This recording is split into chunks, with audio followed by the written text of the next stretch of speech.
Hi there, my name's Edgar. With social media being such an important part of our lives, we have created the opportunity to connect several of them, such as Twitter, with Salon by Premier software. So today I'll be showing you precisely how to do this with Twitter. To link your Twitter account, first log into Manager if you are a single site spa or Salon, or Administrator if you are multi-site. Once in, click the System Setup icon.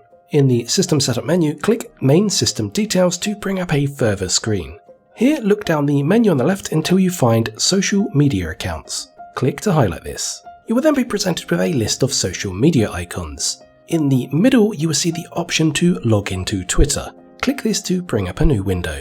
You will then need to authorize Salon by Premier software to access your Twitter account, so input your Twitter username or email address in addition to your password.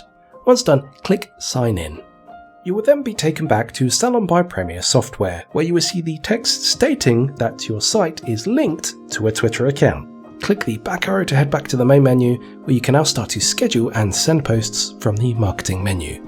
You will now know how to link Salon to your Twitter account. For other how-tos, tips and tricks, why not subscribe to our YouTube channel for weekly videos. We also have several social media channels for you to follow for regular content at Premier Software. In the meantime, check out our other videos and we'll see you next time. Thanks for watching.